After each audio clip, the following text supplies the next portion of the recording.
What happens if we discover life on other planets?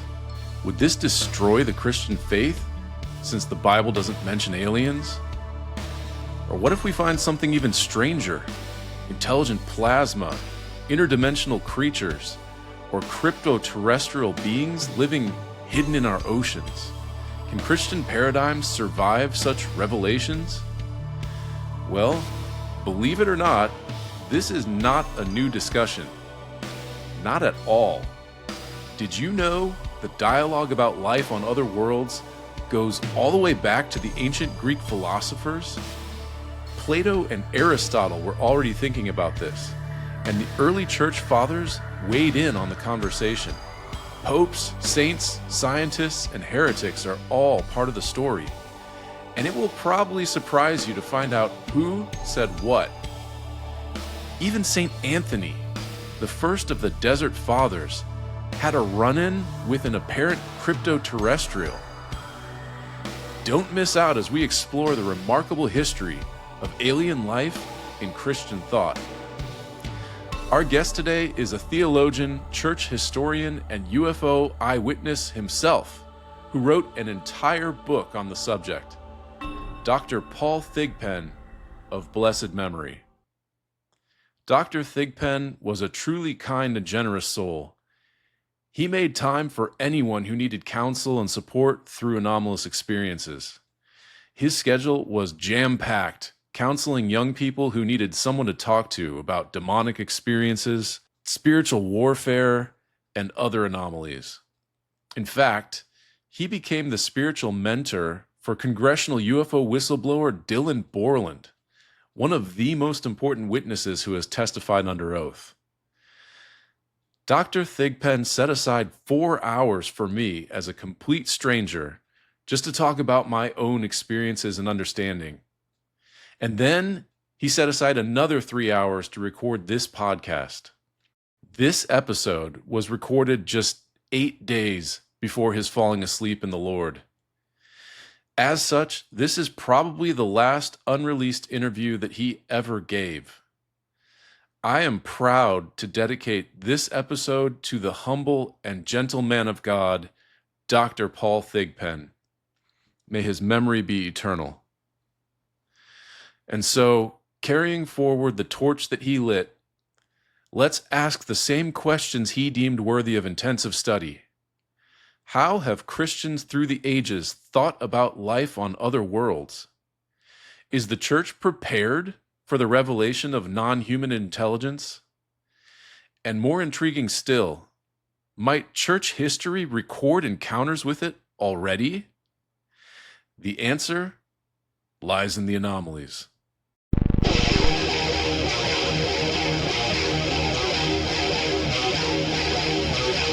There are more things in heaven and earth, Horatio, than are dreamt of in your philosophy. I'm here to discuss the so-called flying saucers. There have been a certain percentage of this volume of reports that have been made by credible observers of relatively incredible things. I never said it was possible. I only said it was true. With all due respect to the Air Force, I believe that some of them will prove to be of interplanetary origin. Fact number one, we do not know with any certainty exactly what these entities may be.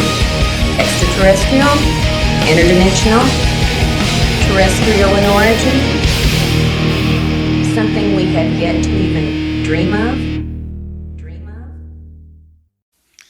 All right. Hello and welcome to Answers in the Anomalies, your interdisciplinary exploration of all things out of the ordinary. I'm your host, Christopher.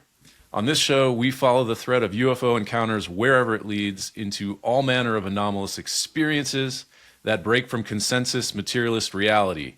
Don't throw out the data that doesn't fit is our motto. Instead, we dig deeper and ask what it all means for scientific paradigms and spiritual worldviews, and we are comparing frameworks in search of one that can account for all the weirdness. Now, I'm an Eastern Orthodox Christian with a Master of Divinity degree, so I just can't help myself asking what this all means for my own faith and if it can rise to the task. But This show is not just for Christians. Everyone is welcome to join me on the journey. I just want to have an open-hearted conversation about things that are too weird to talk about with other people who have experienced or thought about them. I really want to examine different viewpoints in order to learn. We may not all see things the same way, but we all do desperately need to talk about these experiences so we are not alone. We need other people who get it.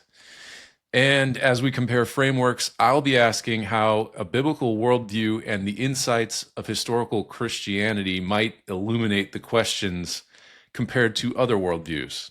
And I cannot imagine a better person to help us start that conversation than today's guest, Dr. Paul Thigpen. Dr. Paul literally wrote the book on the history of Christian thought about intelligent life in other worlds. And it is a fascinating conversation that goes back much further than you'd probably guess. The book is called Extraterrestrial Intelligence and the Catholic Faith. Are we alone in the universe with God and the angels? And there it is. I am stoked to be discussing that research today.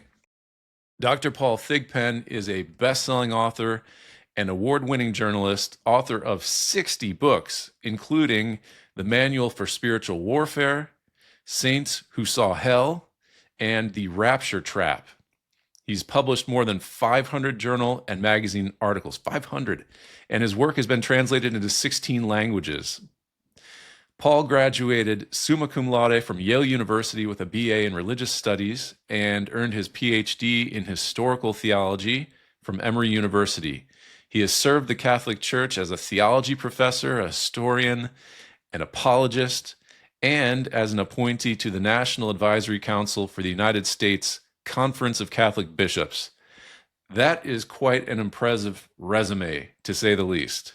Now, I personally became aware of Dr. Thigpen's work thanks to an outstanding paper he presented at the first Soul Foundation conference. Now, that's Soul, SOL, as in solar system. The Soul Foundation is about bringing academics together to think about serious implications of UAP questions, both for policy and science. So that conference was a pretty big deal at the time. That was about 2 years ago, 2.5, because it was really the first public forum of academic experts to seriously discuss the UAP topic openly. And Dr. Thigpen presented a paper called NHI, UAP, and the Catholic Faith. How will the Church respond?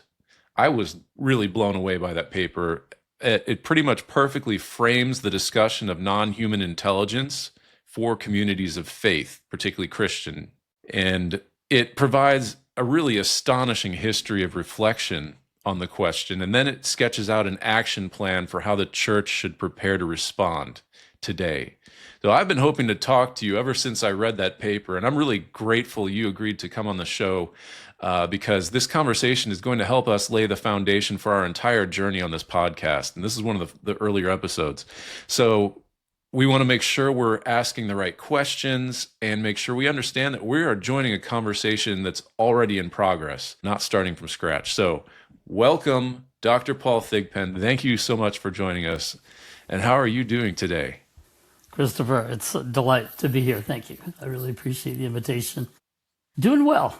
Yeah, we recently had some bad snow and ice weather, but all the way down here in Georgia, which is where I live in the Atlanta area. But we're doing fine now, and I'm enjoying my 6 grandkids who live nearby.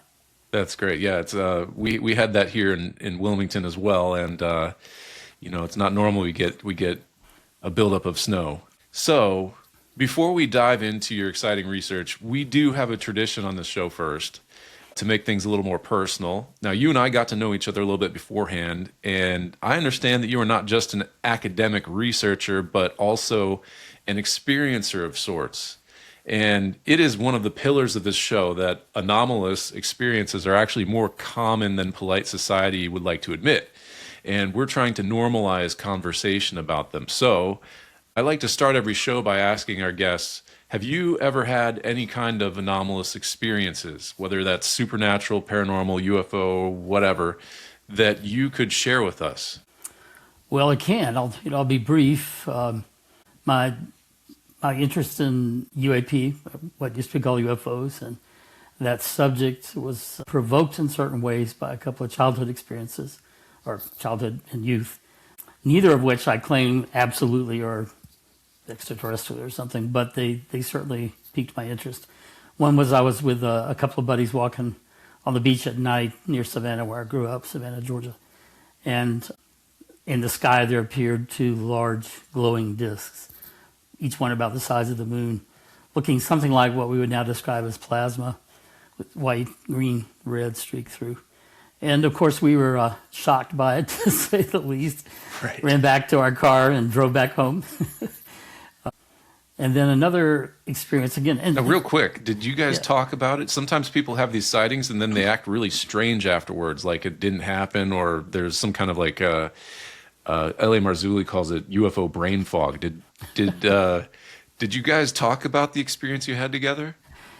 We did, yeah, on the way home. Okay. It wasn't one of those things where you have missing time and then later on you say what happened.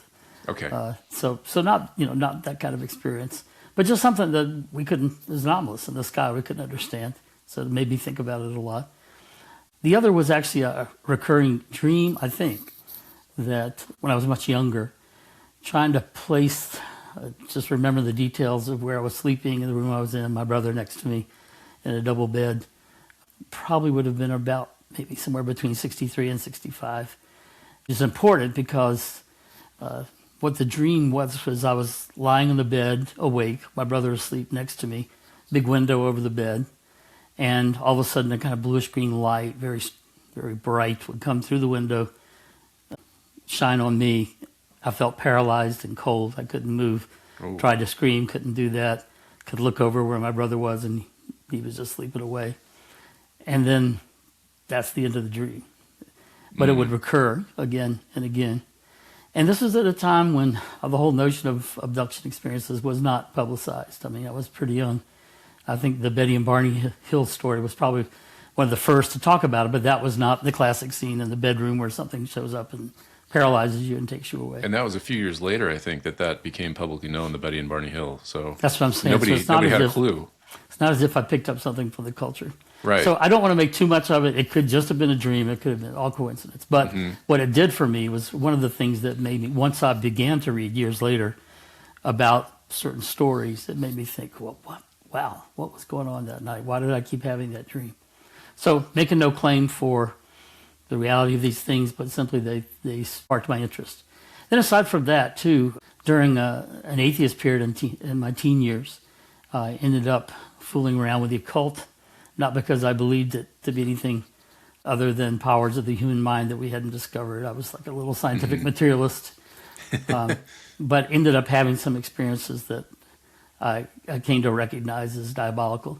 So then later, years later, after I became Christian, and then the Lord helped me deal with all that. Years later, then encountered certain things when I was traveling in Europe that would be hard to explain. One time I was in a room of the college students had vacated. I was a professor because they told me things were happening paranormal in there, and I thought I'd need to tell the administration, but they won't. Well, if the students tell them, they'll probably think they were drunk or something. Like poltergeist type stuff, or what sort of things were the students worried about? Well, things that, from my study of diabolical stuff, and I've written a couple of books about that too. The Manual for Spiritual Warfare is one. Things that kind of fit the profile. So several guys sitting around talking. They're not drunk. They're not asleep. Not on drugs. And all of a sudden the temperature drops 15 degrees. Cold wind starts blowing through the apartment. Windows are all closed. AC's not on. Then the faucets start turning on and off randomly in the house. Appliances start turning on and off randomly. Not like a power surge or blink, but randomly. So anyway, eventually I spent the night in the room myself just to see what was going on. And as soon as I lay down, temperature drops, wind blows through, same conditions, and the bed I was lying on began to levitate. So it was less than an inch, but I knew it was levitating because it was oscillating. It was rotating. Well, oscillating, kind of like an oscillating fan back and forth. Like okay. Yeah. Wow. So I said, yep, this room is demonically infested, I believe. So, I've had some, and then I've occasionally been called to consult on cases. A priest will have someone who's claiming, demonic problems, and the church always figure out first, could this be explained by, illness or, drugs or something else. And there's certain questions you can ask, things you can look into to begin to gather evidence about what kind of experience it was. So there have been some of those stories where I've been directly involved only in questioning, but the things that I heard were pretty amazing. In helping to discern whether it's a genuine case of possession or mental illness or just someone making up stories or whatever. Or all kinds of, There could be all okay. kinds of other things. How did the incident with the infested dorm room resolve? Did that get taken care of? Yeah. Before I was Catholic, I was Pentecostal. Used to be a pastor. And Pentecostals are, right up front about demonic stuff. They never, bought into the modern notion of materialism, that there aren't really such things as that. And so they talked about that a lot, and I read stories of people who had encountered them. So at that point, I remembered a story by an old Pentecostal preacher who said, don't give any kind of fear, keep from getting terrified when something like that happens, because they just feed on it. They love it. So what I did was I said, in the name of Jesus Christ, the Son of the living God, leave me alone. I'm going to sleep. And immediately, boom, the bed goes down.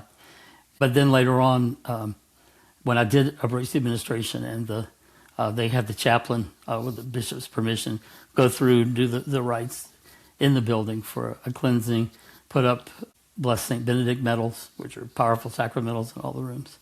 And we did actually, by talking to some students who knew some people who lived there. I'm sorry? I said I have my Benedict medal on right now. There we go. Yeah, so do I. That's right there. Yeah. So anyway, talking to students who talked to someone who had lived in the building before they bought it, who practiced white magic. And then when we were doing the rite in the building, found some places where there were satanic symbols on the ceiling. We figured that's probably, how the thing got in. Yeah. Yeah, so there's a clear etiology on why this problem was happening there. Okay, well, thank you for sharing those stories. I think it's important for us all to be a little more open about talking about these things, because one of the premises of this show is that we are really on the cusp of a major paradigm shift in our world. The materialist paradigm, in my opinion, is fraying at the edges, and I think a lot of people have had to stuff down their experiences of something unusual like that because it's not supposed to exist. And then that leaves people feeling very isolated and lonely and confused, and it can really kind of shatter your worldview. And that is a pastoral situation that I think is under-acknowledged. It's just something you kind of mentioned in your Soul Foundation paper. I'm getting ahead of myself here, but pastors need to be aware that people could be coming to them with, some strange encounters. And there you've had it in your early life. And I like to highlight that you're not just a researcher, you've got some skin in the game, like you've had some encounters. I also am just trying to underscore here that you have both a sort of UFO encounter and familiarity with the realm of spiritual warfare and demonic and, the kind of exorcist world. And that, I think, is important for talking about this conversation, that we keep the aperture open to possibilities. So you're not coming into this conversation clueless and just assuming one thing or the other. That's why I wanted to highlight it. Yes. Okay, so let's go ahead and pivot to your research. Why were you, as a Catholic writer, drawn to address the topic of ETI, extraterrestrial intelligence, in such a public fashion? Such a public fashion. That's a good part of the question. So I've already mentioned some of the experiences that gave me the interest. So by the time I was 12, 13, I was already reading anything I could get my hands on about that. I remember reading Kenneth Arnold's book. He was one of the first great guys to report UFOs and have the story be publicized. Right. Did read about Betty and Barney Hill and other things, and did I think it was, a science project or a science paper, even in elementary school at one point about the topic. Maybe it was book review, and so it just always sat there. And even after my conversion to faith out of atheism, I still thought, okay, there sure seems to be a lot of testimony from people that suggest something really is going on here. How does that fit into my new Christian faith? And kept that in the background for a while, did some research, even before I went off to grad school. I had a big chunk of time between undergrad and grad school. Kept all that research, kept all those books. And then finally, in 2017 and in 2019, listeners might be aware of the fact that the New York Times published a couple of stories about this subject, and with claims that that the U.S. government had engaged in a secret program studying UAP, even after it denied, had stopped, publicly said it had stopped many years before, and that there were claims from the inside of recovered craft and even bodies. And I thought, okay, if this has the impact it should, somebody better start talking about it from a Christian point of view. And Absolutely. Different of mine, Conor Gallagher, who's publisher at Tan Books, and I worked there for a while. I published a number of my books with him. I was walking on the beach with him, Myrtle Beach, where I have an editorial retreat. And I said, Conor, you might think I'm going to need a tinfoil hat, but someday I'd really like to write a book about extraterrestrial intelligence and the Catholic faith. And he looked at me, without it, he didn't laugh, and he said, write it, I'll publish it. And he was good to his word. Wow. It took me some years before then. I was able to, when I retired, I finally had the time to write the book. And it still took me a couple of years to do that. Yeah, it is a giant topic, and your scope is incredible here. So let's talk about the scope of your work and what you are and are not attempting to do in this book. What is the main question that you're trying to address in the book, and why? The main question, I would say, is is the existence of extraterrestrial intelligence? And eventually, keep in mind, it was published 4 years ago. Now the public conversation has broadened to include other forms of non-human intelligence, not AI so much, not at all in the book, but whether there could be other forms of intelligence on this planet even. And so I would have written it a little more broadly if I were writing it today. But the idea, at least then, was would the notion of extraterrestrial intelligence, the existence of it, be contrary to the Catholic faith and the broader Christian faith? Or would our faith be able to accommodate that? And my answer to the question is, yeah, as far as I can tell, especially looking at the history of the conversation among Christian writers, not just Catholics, that there's enough breadth and depth and nuance, complexity to the Christian worldview that it could accommodate. And of course it would have to develop new understandings of things, the same way we've had to with evolution and Galileo's discoveries and all that, but that it wouldn't undermine the faith. Because the main reason I wanted to write that was that ever since Thomas Paine at least, so 200 years ago, you've had critics of Christianity who believe that it's real and say, and when it's proven, it will disprove Christian faith. And you even have some Christians today, including some Catholics, saying that if you were to be able to firmly establish scientifically that there are other non-human intelligences out there other than the angels, that it would undermine the Christian faith. And my conclusion in that book is no, not at all. Yeah. And so first I want to. So I'm speaking to two audiences. I'm speaking to Christians to say, if this becomes something that there's plenty of evidence that you're convinced that such things exist, don't let it undermine your faith. It doesn't have to. There's room in Christian faith for that.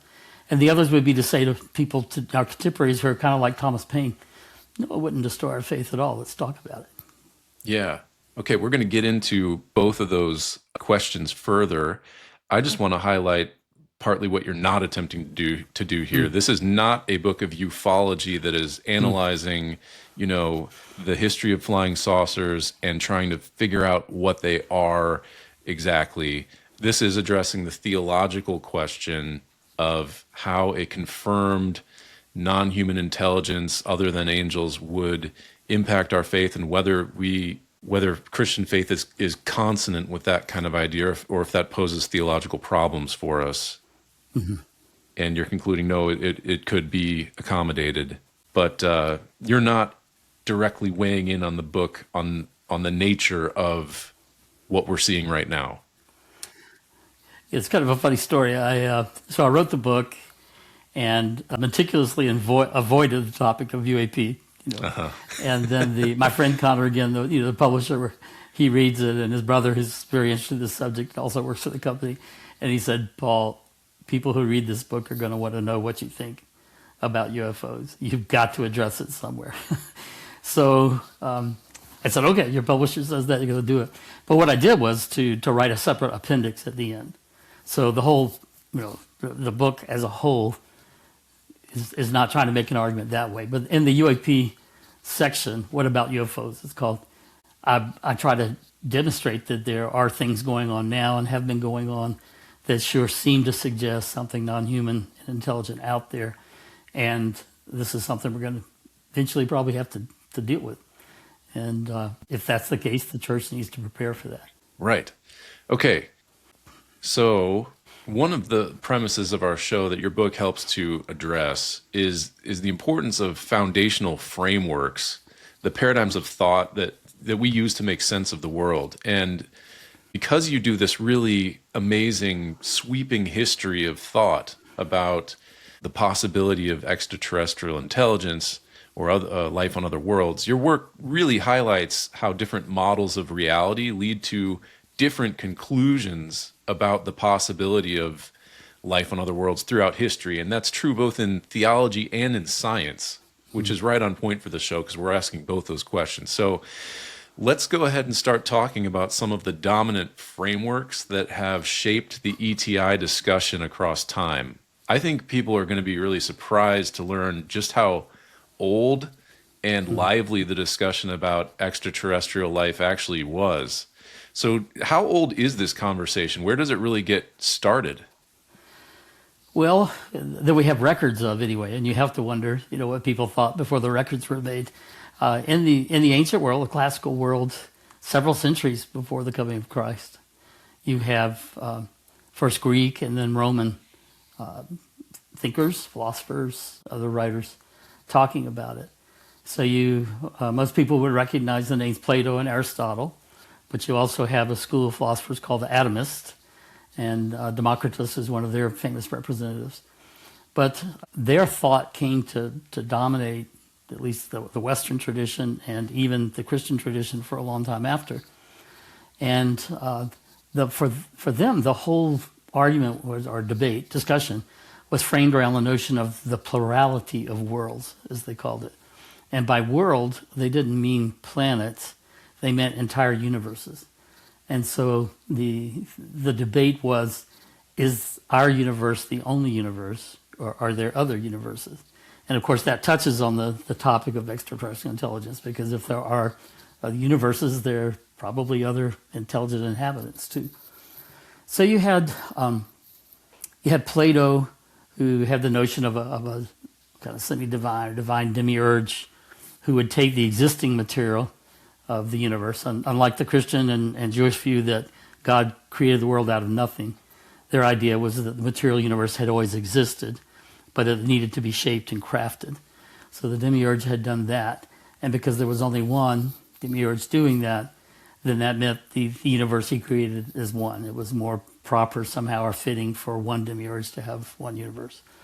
And Aristotle's cosmology, his view of the universe, was that the universe has a single center and a single circumference, like a big circle, and Earth is at the center, and everything else kind of revolves around, and therefore you don't have another one. And he had other arguments for it, but the whole framework for them was there is only one universe. Now, eventually the arguments, the debate's going to change a little with that, because they considered what we call planets to be stars that kind of moved across the sky differently from the others. Our word planet comes from the Greek word for wanderer. And so they didn't even have the notion of balls of gas or rock on which things could live. They were just all stars. So for them, that ruled out what we would normally think of extraterrestrials, if you only got one universe and all it's got is the Earth, the Moon, and stars. But actually, when you look closer, you realize that they did allow for certain forms, and that Plato, for instance, thought that the stars were animated, that they had something like a soul, intelligent soul, that moved them around, and what we saw was their bodies. Mm-hmm. So that's a form of extraterrestrial intelligence. And even Aristotle. Well, it's funny. I just want to interject real quick how often some of these ancient ideas actually anticipate or mirror some very recent developments in the speculation of physics. And one of the things that's just become a hot topic recently is the notion of intelligent plasma. Yes. And so, the conversations kind of come full circle on maybe the stars are intelligent. Well, and that's the thing. It wasn't just Plato and Aristotle thinking these things. Augustine allowed for the possibility that could be true, that some kind of soul moves stars. And Aquinas also allowed for it. So even great Christian theologians allowed for that possibility. So what you get then, and then Aristotle allowed for the possibility that there might be some kind of life on the moon, which was kind of contradictory to the rest of his plan, which was that the moon was part of the universe that never changed, and of course life would involve change. But he did seem to allow for that. So even among these guys, you've got some notion of something alive and intelligent beyond humans out there. Then Democritus. Yeah, I was going to say, let's talk about the atomists for a second, because they maybe most radically anticipate some kind of modern scientific notion. They're almost anticipating the multiverse in a sense, right? Yeah, so tell us a little bit about them. Well, Democritus believed, as the others did, that kind of the matter had always been here, but he was the one who came up with the notion of atoms. And he thought that the atoms kind of randomly collided with each other, but that they were infinite, so they were without number, without limit, and that ultimately all the things that we see as matter come from the collision, and I guess you might say cohesion or collision of these atoms. And therefore he believed that there definitely were other worlds and universes like ours, because with an infinite number of collisions of this matter, that the possibilities would all work out, including, and so our reality would not be the only one like that. That sounds very much like, kind of secular materialist, scientists speaking about the Big Bang and the unfolding universe. But yeah, there's this notion of plural universes. I think it's very surprising to learn that the history of discussion around life on other worlds kind of starts with a multiverse rather than life on other planets. I mean, that's just fascinating. It's like there'd be multiple universes. Yeah. Yeah. Right. So as thought develops and Christianity arrives on the scene, how does it take up the debate?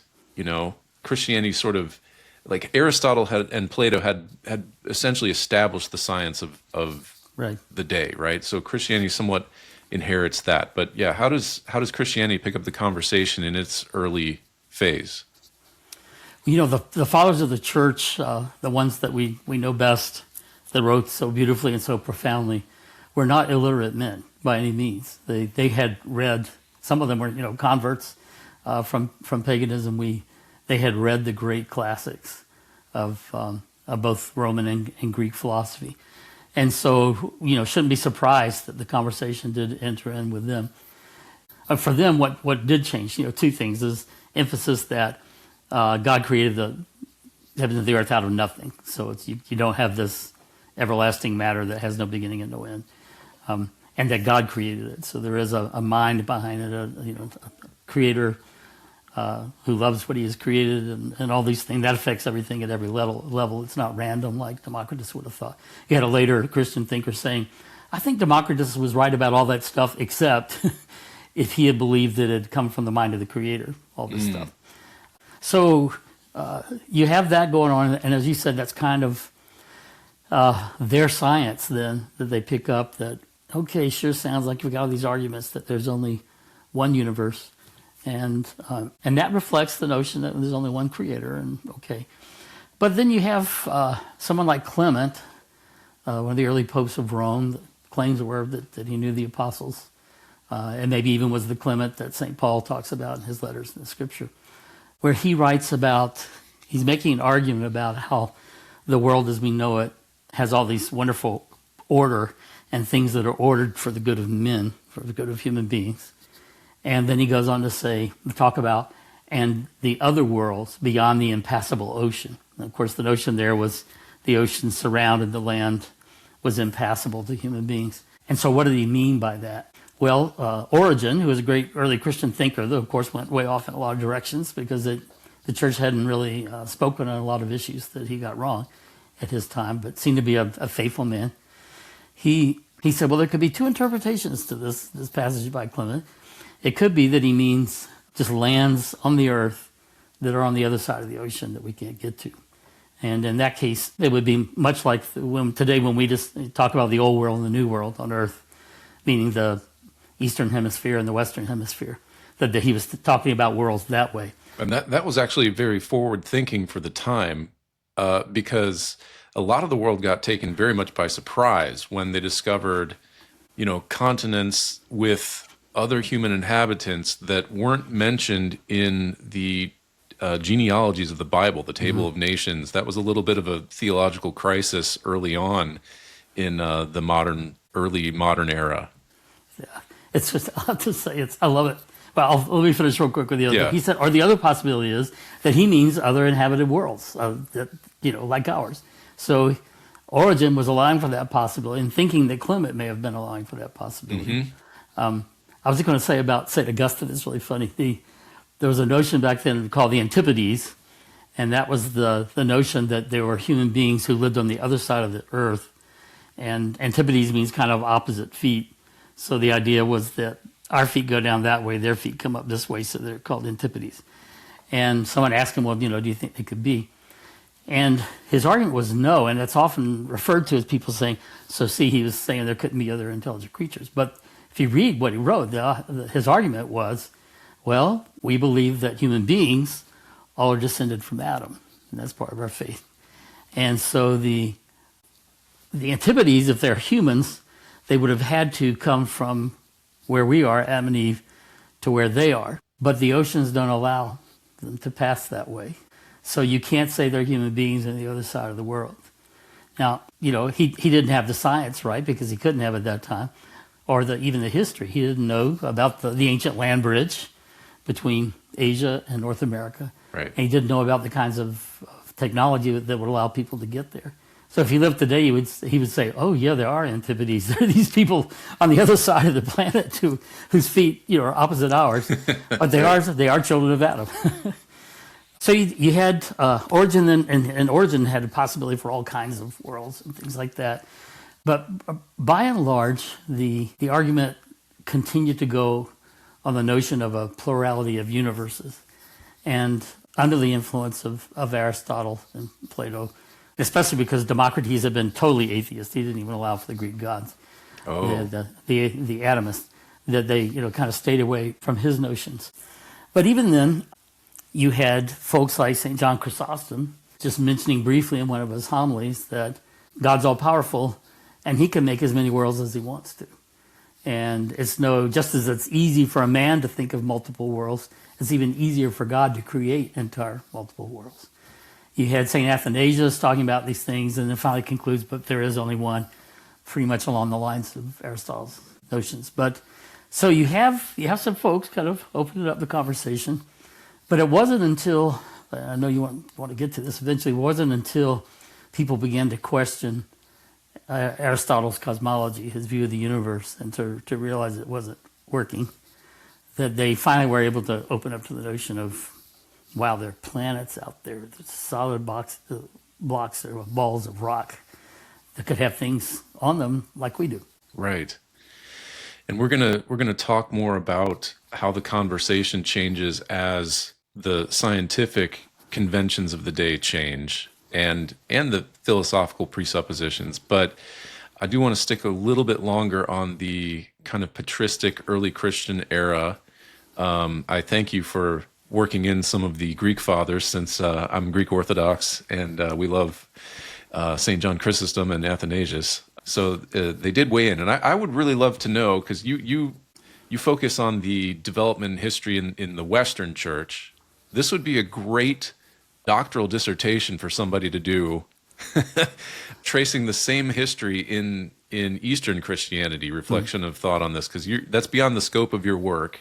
Can't do everything, but I would invite any listener out there, if we got some grad students, boy, that would be a great history to see how this unfolded in Eastern Christianity. But I would encourage them. I would say too. I would encourage them, if you don't mind interrupting. Please. Not to limit it to extraterrestrial because of the Aristotelian model that dominated, but because the current conversation, contemporary conversation, has broadened to mean not just something from another planet, but just other kinds of embodied intelligence.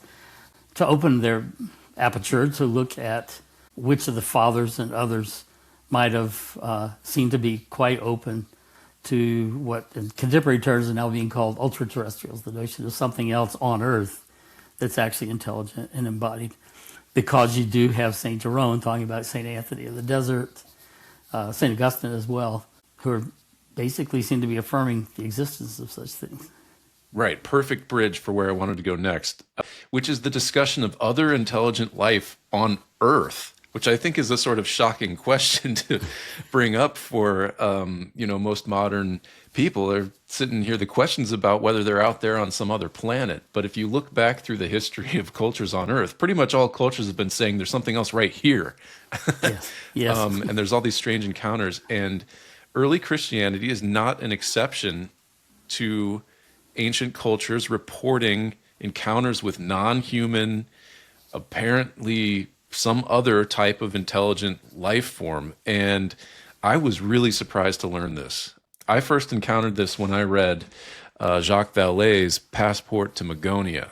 And you just mentioned an episode from there, which is an encounter that St. Anthony the Great, who is a famous Egyptian hermit, sort of one of the pioneers of Christian monastic life, lived around 300 AD. And this story comes from the life of St. Paul, the hermit. And if you'll humor me, I think we should read through this and discuss this a little bit, because this raises a different kind of question that we need to engage with. So I'm going to go ahead and read the passage. It's just about 1 page long from Jacques Vallée, quoting out of the life of St. Paul the hermit. Okay. The life of St. Anthony, the Egyptian-born founder of Christian monasticism, who lived about 300 AD. In the desert, St. Anthony met with a strange being of small stature who fled after a brief conversation with him. And here comes the actual passage. Before long, in a small rocky valley shut in on all sides, he sees a mannequin, like a small man being, a mannequin with hooked snout, horned forehead, and extremities like goat's feet. When he saw this, Anthony, like a good soldier, seized the shield of faith and the helmet of hope. The creature, nonetheless, began to offer him the fruit of the palm tree to support him on his journey, and as it were, pledges of peace. Anthony, perceiving this, stopped and asked who he was. The answer he received from him was this: I am a mortal being, and one of the inhabitants of the desert, whom the Gentiles, deluded by various forms of error, worship under the names of fauns, satyrs, and incubi. I am sent to represent my tribe. We pray you, in our behalf, to entreat the favor of your Lord and ours, who, we have learned, came once to save the world, and whose sound has gone forth into all the earth.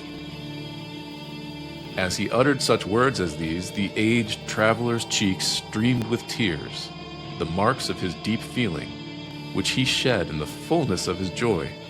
He rejoiced over the glory of Christ and the destruction of Satan, and marveling all the while that he could understand the satyr's language, and striking the ground with his staff, he said, Woe to thee, Alexandria, who instead of God worshipest monsters.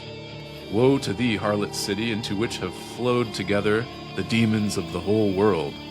What will you say now? Beasts speak of Christ, and you instead of God worship monsters. He had not finished speaking when, as if on wings, the wild creature fled away. let no one scruple to believe this incident.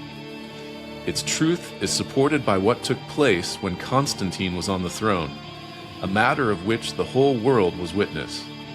For a man of that kind was brought alive to Alexandria and shown as a wonderful sight to the people.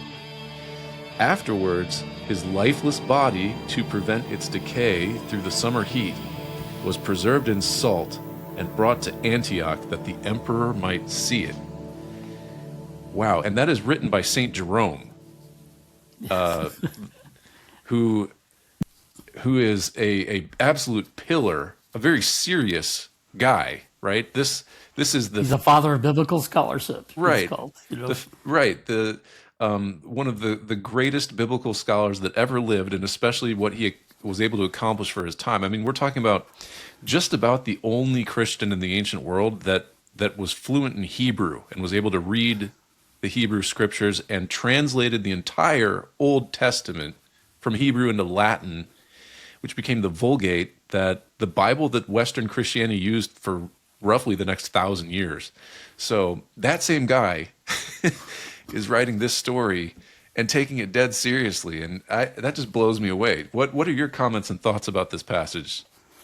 Well, I have the passage, quoted in my book, and as I say in the book, this doesn't prove that such things exist, but what it does prove is that someone who knew the Scripture, some very faithful, brilliant Christian, knew the Scripture better than any of us, did not see any kind of contradiction to the faith with what he was told, and he wasn't just repeating a story. He makes it very clear. This is not just some story. This is, if you don't believe such things exist, and he gives the example. Did some research and found other sources talking about that event. It would have taken place about the time he was born. So he's relating something not that he could remember, but something that had happened in recent times. Okay.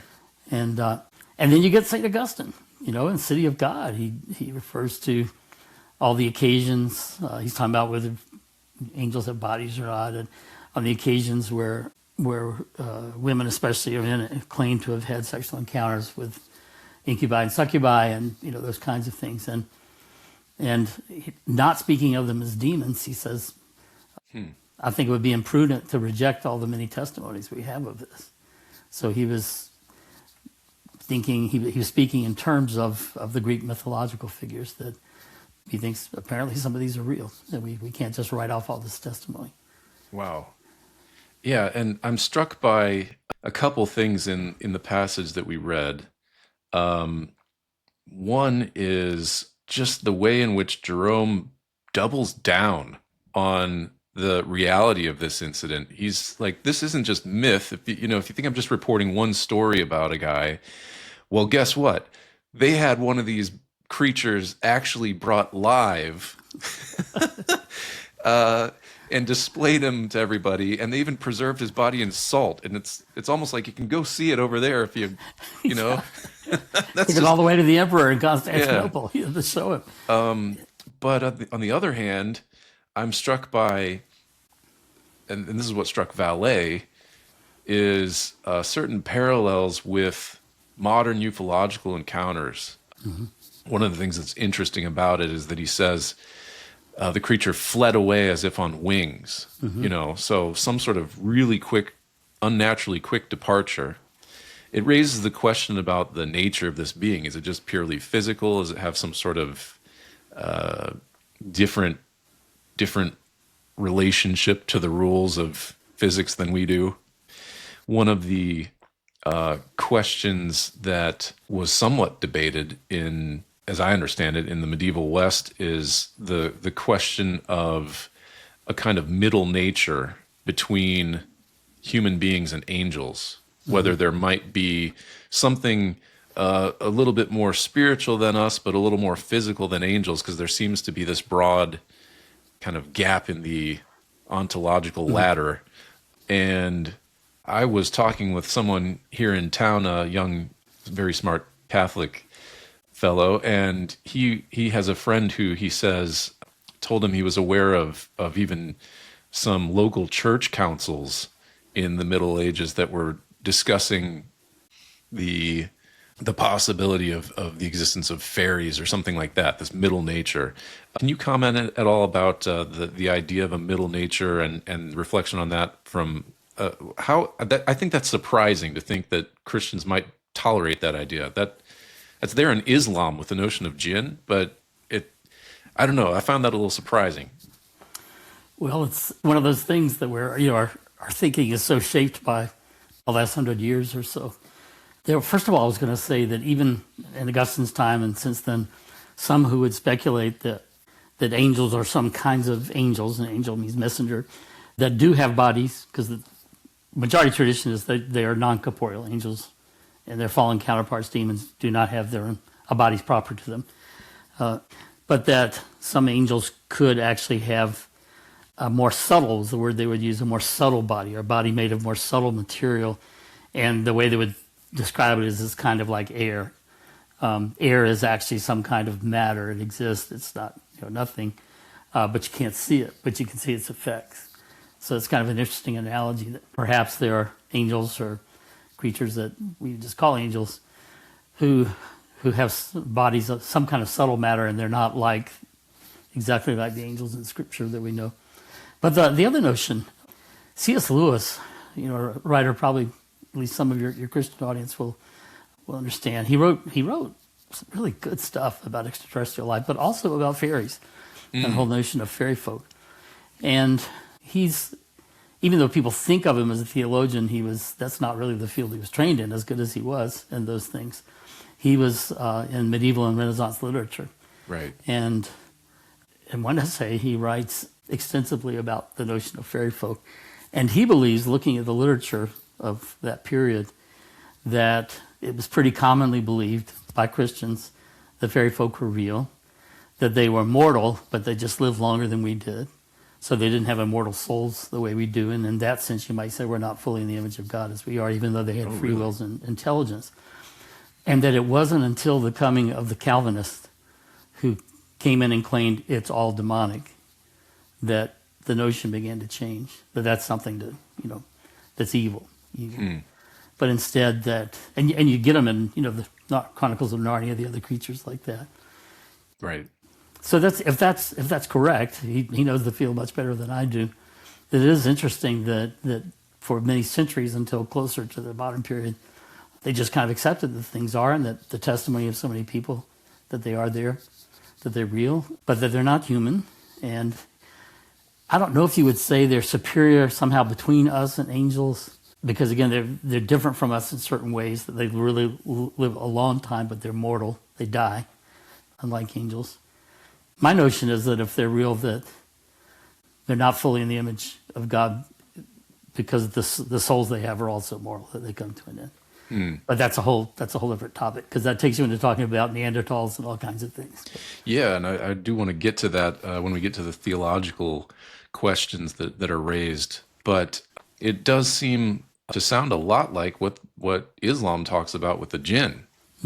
And it seems to have been a conversation that was always a little bit on the periphery, but was present during ancient Christianity, medieval, and up through Renaissance times almost, because I'm aware of a few other thinkers you brought up in your book who talk about the experience of people are having encounters with beings that, exorcists come to try to deal with, and it doesn't play by the rules of exorcism. Yes. Can you talk a little bit about that while we're on this subject? Yeah, and the first one I wish I didn't even know about until after I published the book. And if I get to do a second edition, he'll be in there. The second I did mention toward the end of the book. And that was, I love it. He was an Italian exorcist writing about the year 1700. And he has the perfect name for an exorcist. His name is Ludvigo Sinistrari. Sinister. Which actually in Italian just means left, to the left or of the left. Oh. So yeah, politically that could be interesting. But so he's writing about that time, and he's a very well-known, deeply experienced exorcist. And he writes an essay, Demonialité, that basically his main argument is that there are other creatures, intelligent creatures on Earth that are not human and they're not angelic. And part of the evidence, he cites Augustine's, comment on the City of God. But the main evidence he brings forward is the experience of himself and other exorcists, where they'll have situations where paranormal things are happening, and so people assume it's demonic, and so they go to the exorcist, and the exorcist observes all the protocols of the church for deliverance ministry, for exorcism, and it doesn't do anything. So the sacraments, the rite of exorcism, the sacramentals, the prayers of the church, the name of Jesus, those kinds of things don't deter them at all.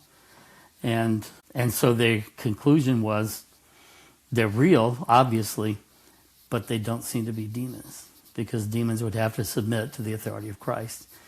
And as a later writer talked about the same situation, they act almost more like naughty children. So if you can imagine, talk about how in some cases the priest is doing the rite, and then whatever the things are start throwing mud on his vestments and on the books and tearing pages out of the books. It sounds more like you're having a rite, and little human hooligans come by and decide they're going to get the priest and and do that to him to disrupt it, but not necessarily hurting people the way demons typically do, pulling at bed sheets, making things materialize and fall inside the house, that kind of stuff. He gives one example, and again, these are people he knows or else has happened to him, of a noble family having this great banquet, and they've laid out the banquet dining room and all the foods, and the tablecloths on the table, it's all like that. The people in another room, it's all laid out, are called to come in, and they come in and it's all disappeared. And they don't know what to do, and the hosts are embarrassed, so they get them to bring all kinds of other food and get it ready to bring back in. And then they come back into the room, and before they could put the other food in, it's all reappeared again. So kind of a jokester. Yeah, the trickster. Trickster phenomenon, which often is associated with poltergeist. And we tend to think, in our culture, of poltergeists as evil because that's how Hollywood has displayed them. And probably some of them are, demonic stuff. I don't have any problem thinking that. But at least classically, poltergeist was usually something that was paranormal and played tricks, that kind of thing, but was not demonic, at least that it didn't respond to Christian. So, and then in the early 1900s, Father Herbert Thurston, a Jesuit priest and scholar, wrote a number of articles for the Catholic Encyclopedia, a very erudite man, did a study of similar kinds of things from America and Europe for the last century or so, and came to the same conclusion. There are all kinds of cases where, because it was paranormal, people assumed demons, they came to the church, and the priests, what they did, the church was powerless to deal with it. And it wasn't usually doing horrible things to people, it was doing prankster, trickster stuff. So same kind of conclusion that he came to, that it seems to be something else. And there were other theories about what it might be, but that would involve some extension of disturbed human personalities. But at least I guess I'm just saying that the thoughts have been there, and the evidence has been there that there sure seems to be something not human on this planet that doesn't seem to be demonic either.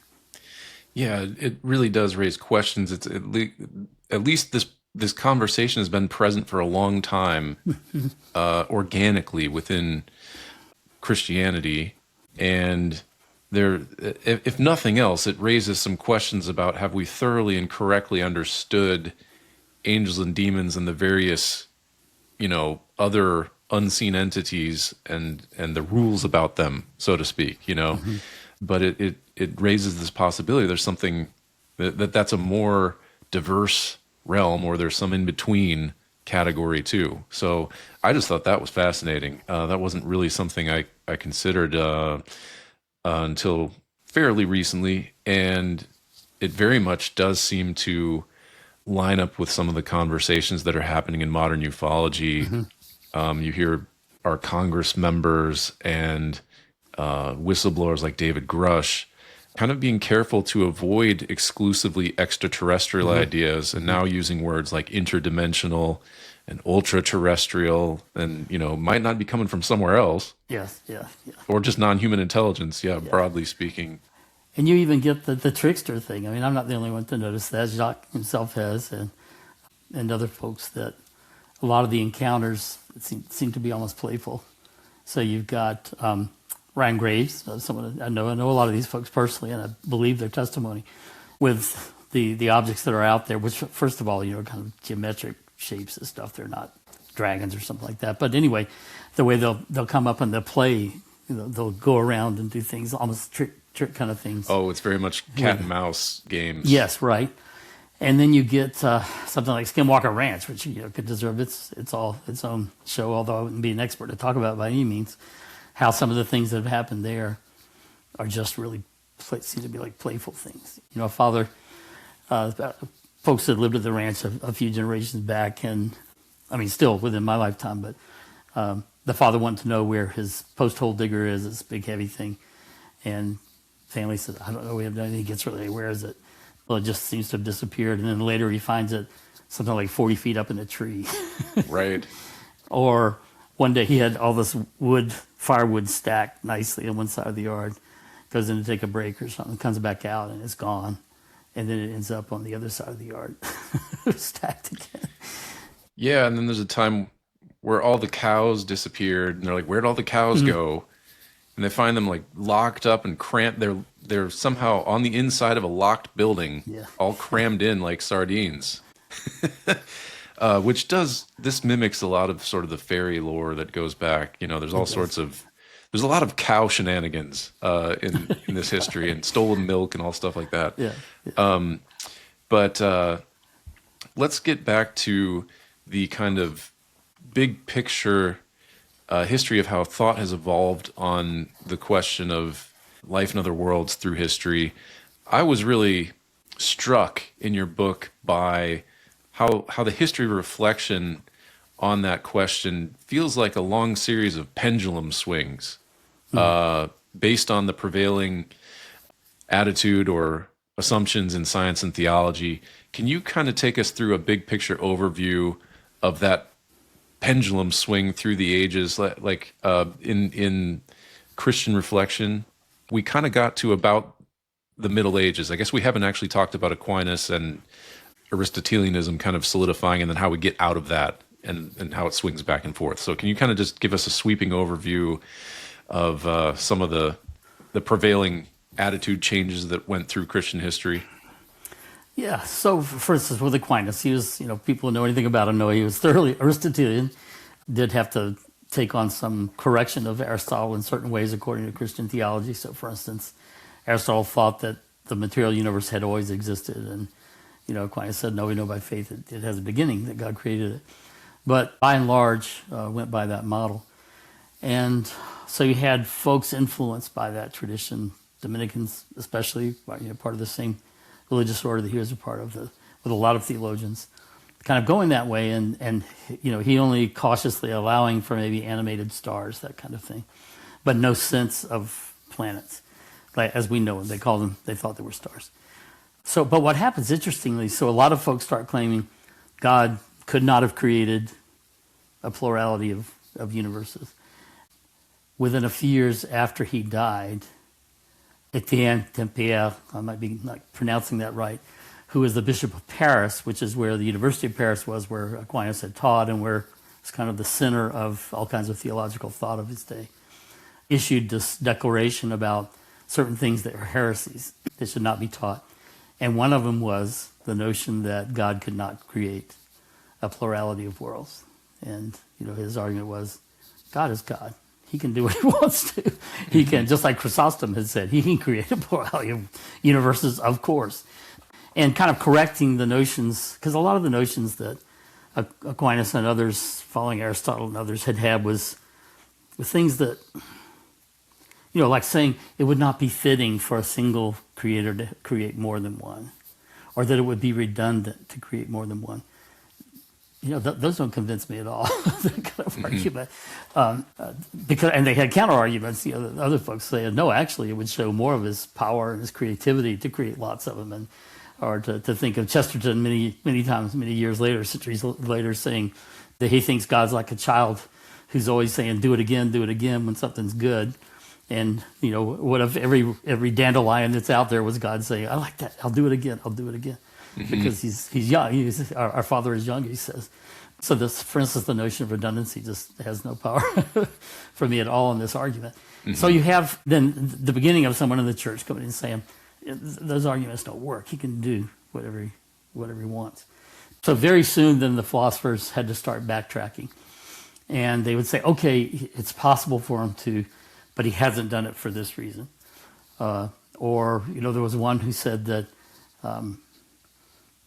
that it would be not impossible to God, but it would be it's innately impossible for the matter itself, which, I don't know how you get to there.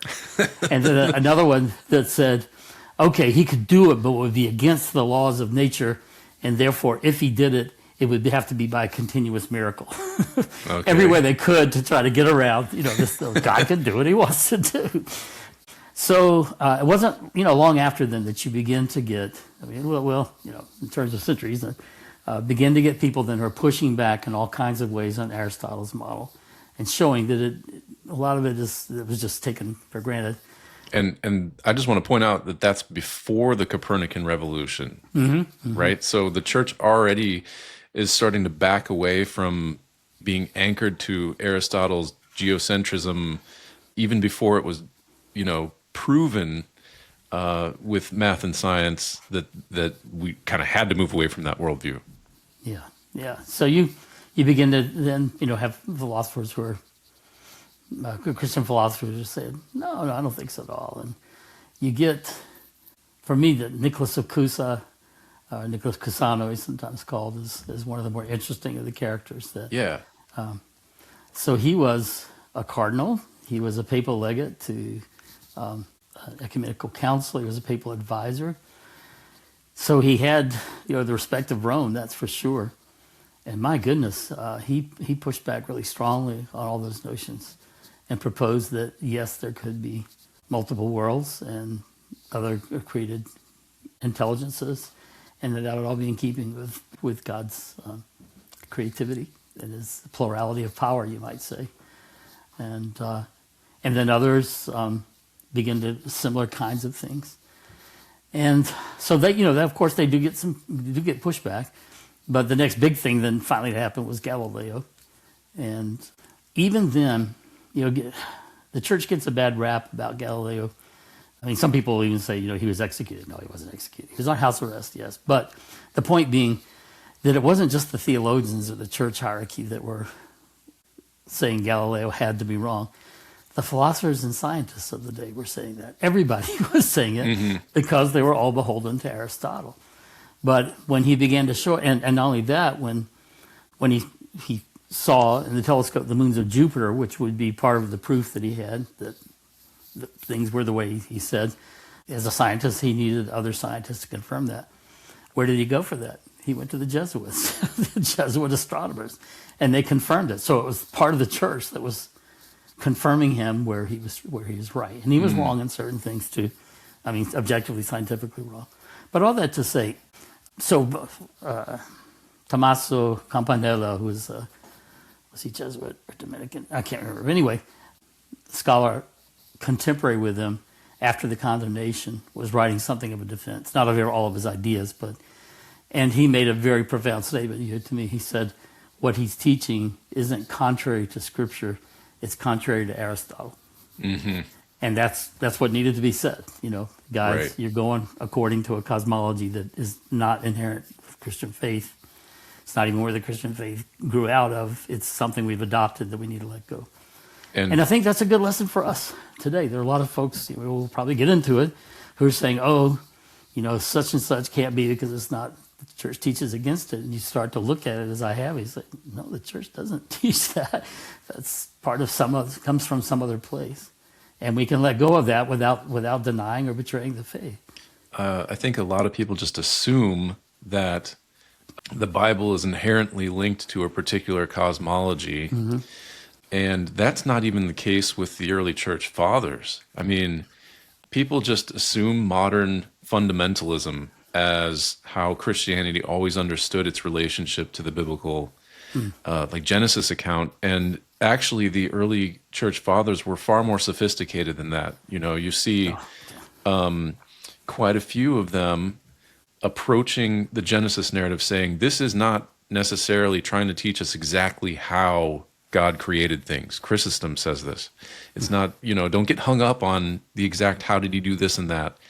And obviously there are a number of them that are reading, they're looking for the spiritual meaning of this text. They're reading things allegorically as well. And it's not inherently tied to any particular inherent cosmology. I mean, even the church fathers had noticed that there was light before the creation of, there's light on day 1, but the sun doesn't come into being until day 4. They had noticed these sort of patterns. Or that there were 2 accounts that don't jive in detail. Right. Augustine, wrote a whole essay on the literal sense of Genesis, and he was by no means like a modern fundamentalist would be. Right. That's why I'm an historical theologian. My, theology has different fields, subfields, like a lot of things do, and mine is called historical theology. Why? Because I am convinced that you can't fully appreciate theology or do theology in the sense of theological analysis and proposals without understanding the history of what we believe and how the thoughts have developed and how the notions have changed over time, in the sense that not that the church is denying what it once affirmed or affirmed what it used to deny, but the whole notion of development of doctrine, that it's going from seed to full flower and then finally fruit, and that certain words have changed. So you can't. So for instance, if you talk about plurality of worlds, in the ancient times, they meant something very different from what most people would be today. Well, of course, we know there are different worlds. There are these planets. Well, that's not what they meant. We have to know that.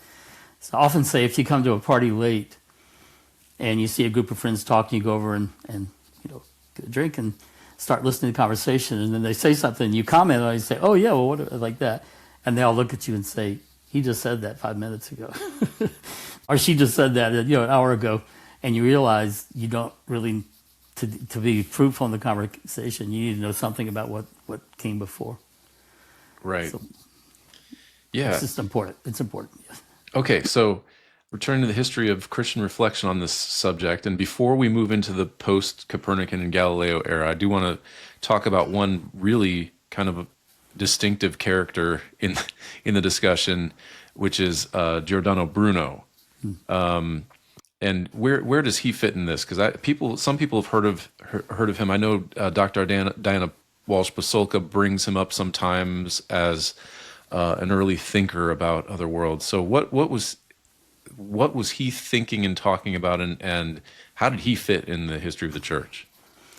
He's often been called something like the first martyr for believing in ETI or something. That's a little silly, I think. I was even in doubt for a long time whether the things that he was charged with by the church even involved ETI, because there were so many other things he did that were, from a traditional Christian perspective, outright heresy. So his views about the Trinity, his views about the nature of matter being eternal, views about reincarnation, all kinds of other things. So I do have a friend that's been working in the archives and says he's found a document, that kind of a partial document, that suggests in some ways that this was one of the charges about other worlds, inhabited worlds.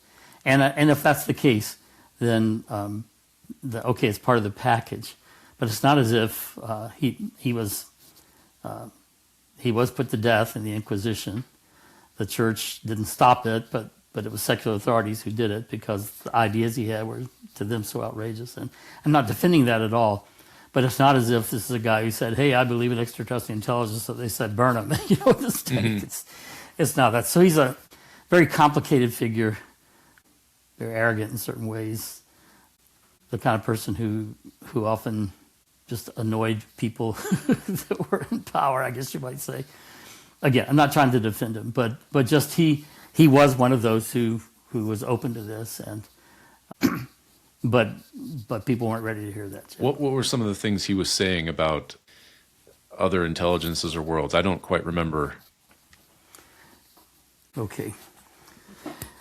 So, Giordano Bruno died in 1600, philosopher, mathematician, poet, cosmological theorist.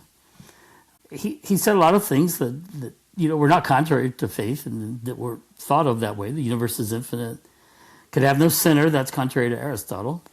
He invoked what we call the principle of plenitude or fullness, that it's well that Earth exists, and there would be good in all the other things that exist. And so the excellence of God is magnified, he said, and glorified by having more than one. But then he went on to say that he thought other stars were actually suns, just like ours. That's great, and had their own Earths or planets. And they're animated with their own souls, have animals and intelligent habitats. Then he went on to say, the many worlds are inhabited, if not exactly as our own, and if not more nobly, at least no less inhabited, and no less nobly. For it is impossible that a rational being, fairly vigilant,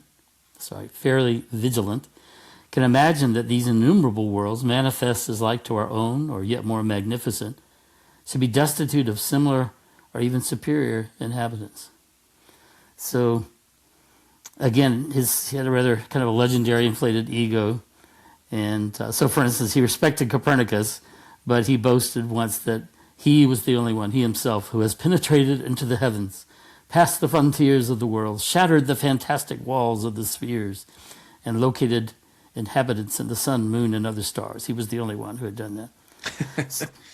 So, in his trials, then, there are multiple charges against him based on his writings. So, and some of the charges included blasphemy, immoral conduct, heresy, as we noted.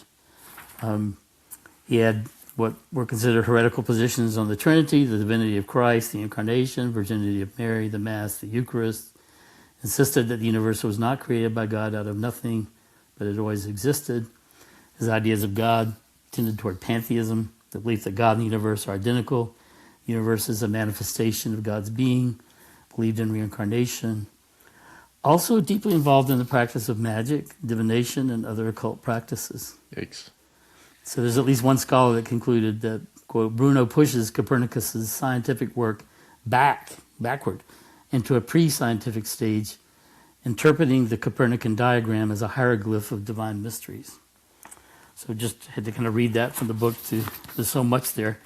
So all that to say, again, I'm not defending the fact that he was executed, but simply that there was a lot more going on than the ETI thing, and I don't think it's right to say he's the first martyr for ETI, I believe. Right, he's a complicated character. Yeah. But I just do want to highlight, it sounds like he's one of the very first to speculate about all these other inhabited planets within, Christian history. And I just want to read one passage you referenced. Since it is well that this world, earth, doth exist, no less good is the existence of each one of the infinity of other worlds.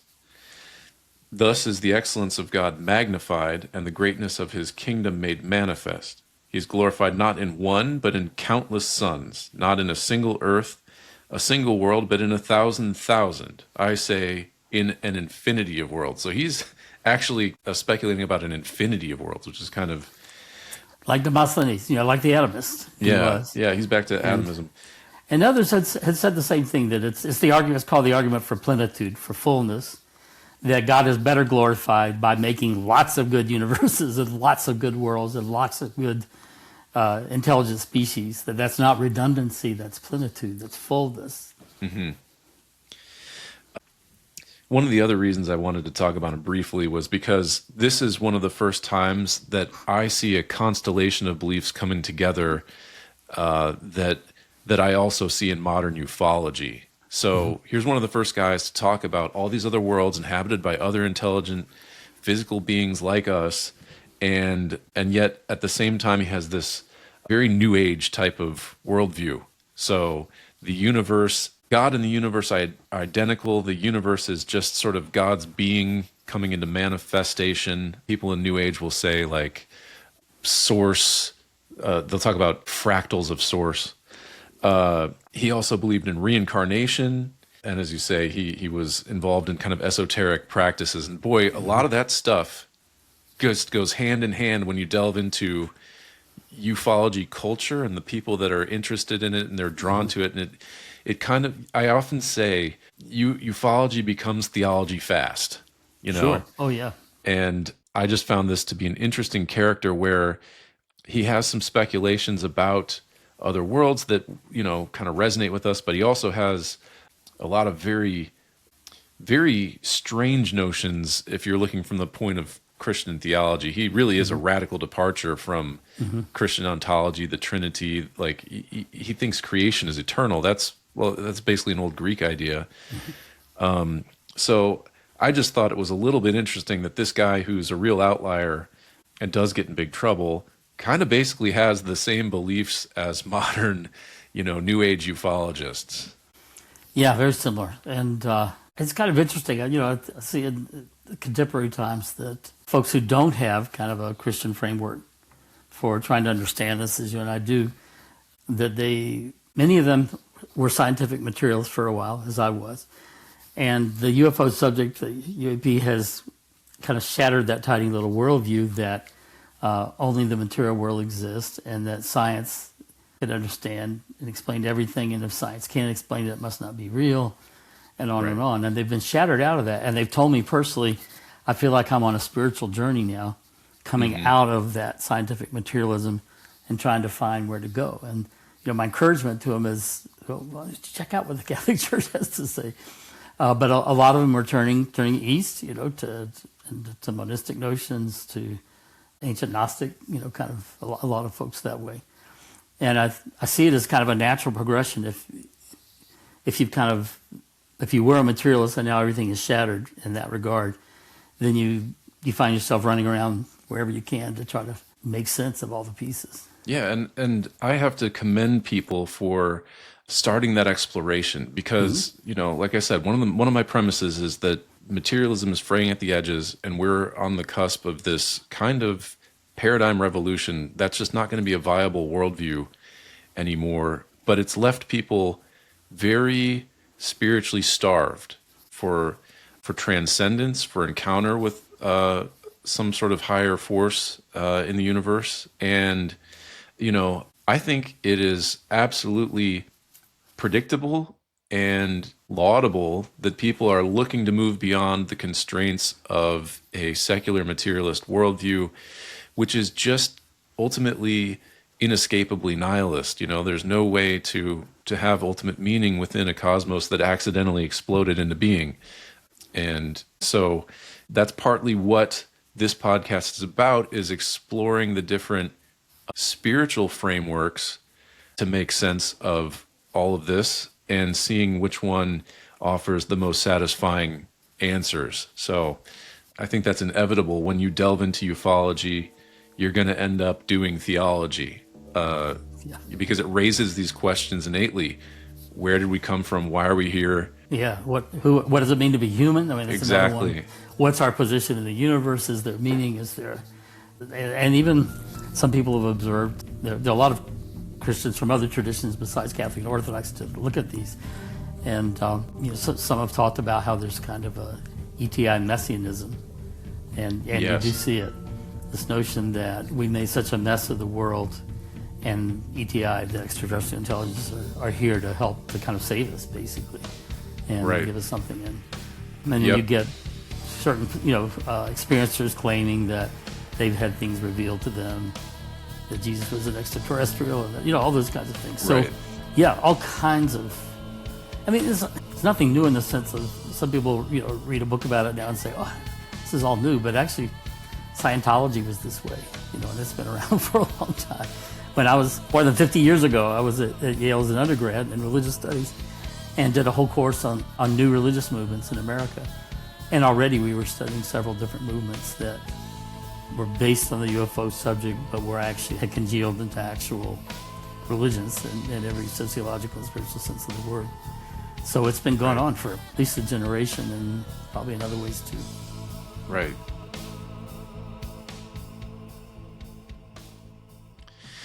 We need to end right there for today, but our discussion is not over. We've got lots to cover. So tune in next time as we delve deeper into the theological questions that still need to be answered. We'll finish our history of thought about alien life, including some surprisingly strong opinions from America's founding fathers. And we'll ask the professor for his own best guess about what UFOs and aliens really are, including whether there could be a dark side to the phenomenon. Don't miss part 2 of the final recorded interview with the late Dr. Paul Thigpen. May his memory be eternal. Before we go, please remember to give a thumbs up and subscribe if you've enjoyed this episode. If you appreciate my work, send this episode to a friend or take a minute to repost right now on your social media. Nothing helps to grow this podcast more than word of mouth. Together, we can build a bigger conversation that's honest about the anomalies in search of better answers. I'd love to hear your thoughts as well. How do faith and worldviews relate to the question of non-human intelligence? Share your thoughts in the comments. If you have an anomalous experience you'd like to share or your own research and reflections, you can also write to me directly. I'm looking for other thoughtful people to have on the show. Just send an email to contact@anomalyanswers.com.